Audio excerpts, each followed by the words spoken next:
Hey guys, welcome back to the Faithful Farmer Mama. So it is such a rare moment in time when I have 2 or 3 hours where I have nothing going on the farm. Today I've been busy making some things here in the kitchen, but I think I'm going to actually tackle making this look like this.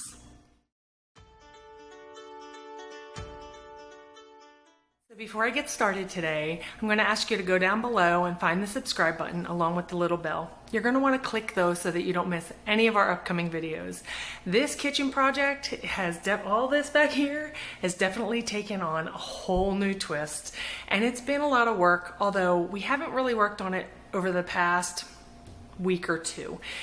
Things on the farm, as I said a couple videos back, it just is super busy this time of year because of harvest and because of gardening.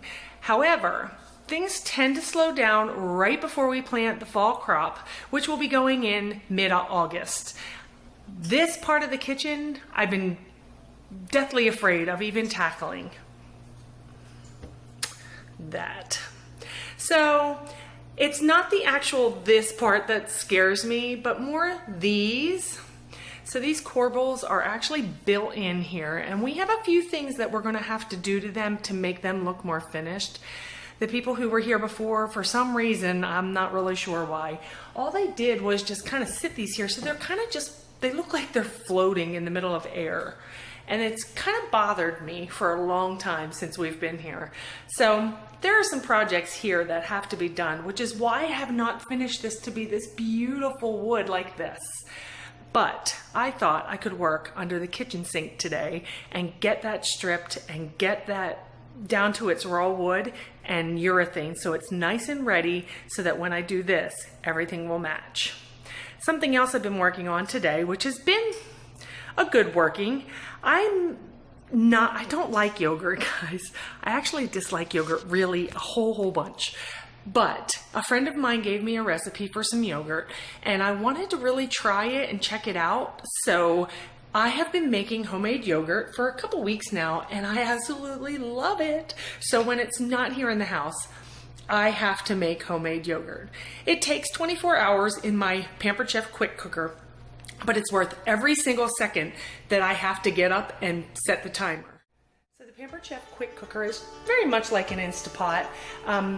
This one particular version only goes up to 6 hours, and in order to make yogurt you need 24 hours. So I am making yogurt in this as we speak, and this morning I made some delicious granola for our yogurt. This here is a cranberry chocolate chip and pecan, and then this one here is a snickerdoodle almond coconut cinnamon mix with a little bit of vanilla. They both are delicious and just perfect for homemade yogurt. Something else I'm doing this morning also, I am dehydrating some peppers. These are some habaneros and a couple serranos that have turned red, and then what I do is after they're dry I will actually crumble them up and I put them in our little spice jar.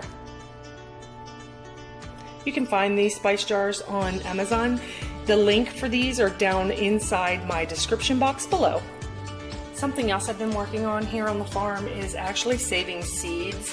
These are watermelon seed. I don't even know what kind they are. I just found a melon in my garden just kind of floating. I don't even know where it came from. So I've actually been drying these seeds. And then these here are my zinnia seeds. These are from the candy cane zinnias. I know y'all have heard me talk about them for quite a while. But these are the seeds for next year for my candy cane zinnias.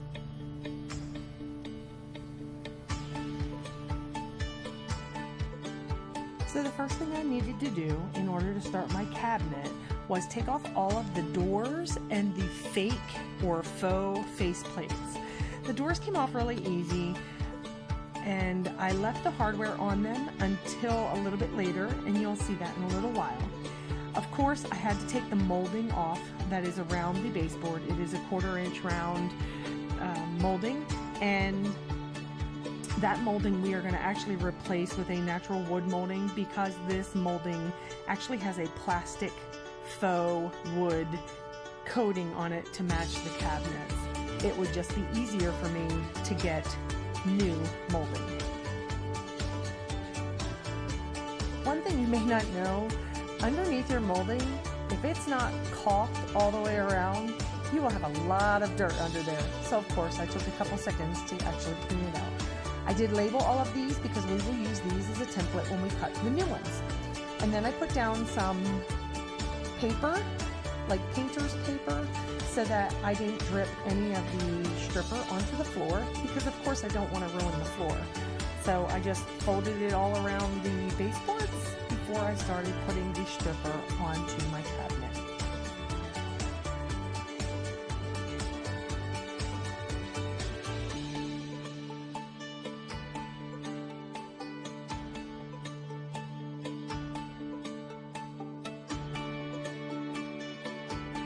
Just use the screwdriver to pop these off, and I will take the nails off of them shortly.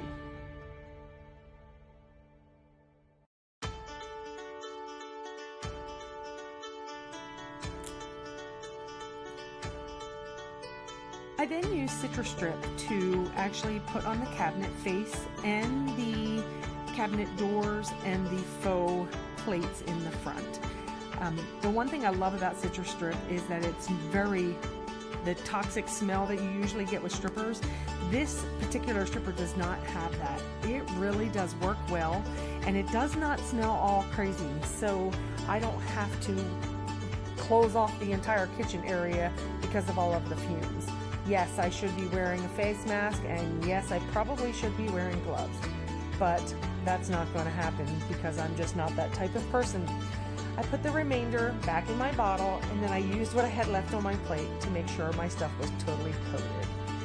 Then I took off the nails from the faux face plates. Eventually these will disappear because I will have a Farmhouse sink put in here, and we'll use the same cabinet. We will just modify it to fit the sink.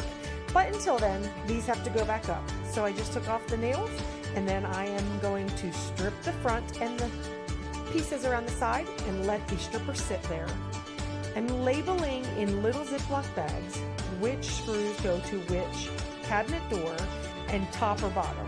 Of course, where the knob is the top, and then the other is the bottom.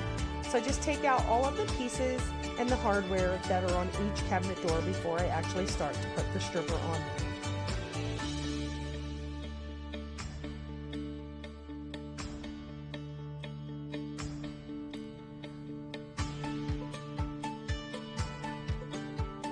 Once all the hardware is off, I will go ahead and take these outside and put the stripper on them also, so that they can sit and let the stripper actually work on them. While they were sitting outside, I am inside scraping off the urethane and some of the stain with a scraper tool. The one thing I do like about the stripper is it actually takes off the urethane so that I can sand it back down to its natural wood. I did the same thing with the faux face plates. They had been sitting for about a half hour to 45 minutes. And of course I do the little edge that's all the way around. I didn't do the back of these because no one will see them, and they will be nailed back up into the cabinet piece.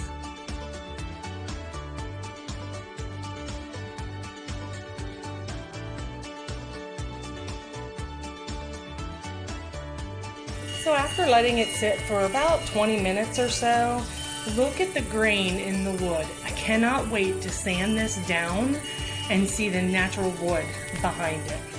Now, if you remember when I was doing the other cabinet base, I had bought a mouse sander. It was a teal color.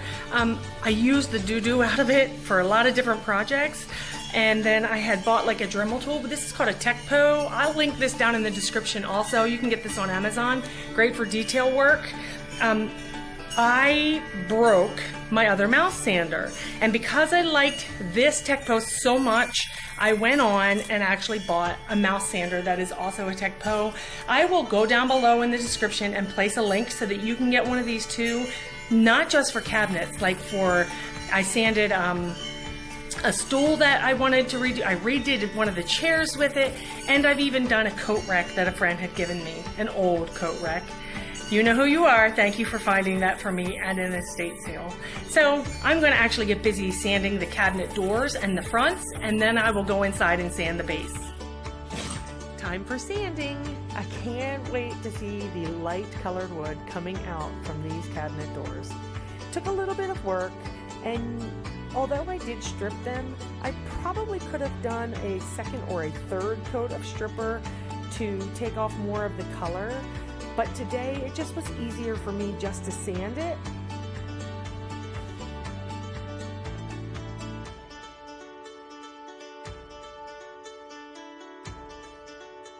I also sanded the face plates in the same pattern and way.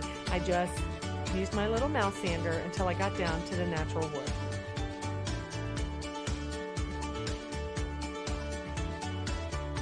Now on the back of the cabinet doors, I didn't want to do the center of the natural wood color, so I actually taped them off with just some paper and some painter's tape and only stripped the outside part of the cabinet door.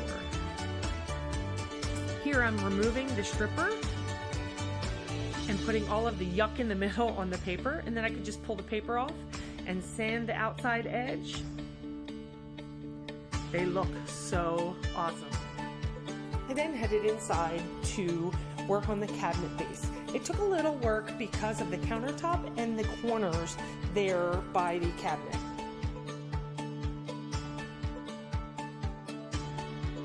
Well, here it is, 4 o'clock in the afternoon. I've been working since about 10. I'm exhausted, but what a difference already. We've done the first rough sanding on the cabinet and the doors, and I'm so excited to see the change. So here are our cabinet doors with a rough sanding done on them. I cannot believe how different they look just by stripping off the urethane and sanding off the color. They're beautiful. Soon that cabinet under the sink will look just like this. One day, this cabinet will also have a farmhouse sink sitting on top of it, but that's for a later project. In the meantime, it's getting ready to start pouring. First time in like 2 weeks, thank you God. But I was able to dry my peppers back there, which are getting ready to go into their, sorry about my finger, into their little container. And I'm also still working on yogurt. I have about another 7 hours on my yogurt, and it's just sitting in my quick cooker here on the counter. Don't look at the mess on the counter. And then we will have delicious yogurt to eat with yummy granola. I'm going to actually put this granola recipe on my blog. It will be just a recipe card for you, so there will be no actual reading. It will just be the recipe. I'll link that in an upcoming video, but for now, head on over to my website at www.thefaithfulfarmermama.com, and you can find all kinds of stuff there: renovations, DIY, crafting, recipes, gardening, you name it, it's on there. So thank you guys so much for being here today, and God bless, and can't wait to show you the finished product of this beautiful cabinet. Bye. See you next time. 3 coats of urethane go on each cabinet door and cabinet base. They glow. These are the faux face plates for the front. Also have 3 coats of urethane. It is a clear urethane. There's the cabinet base. Here I'm just putting on the hardware to be able to hang the doors back onto my base. Because I labeled them, it was so much easier to remember exactly where they went.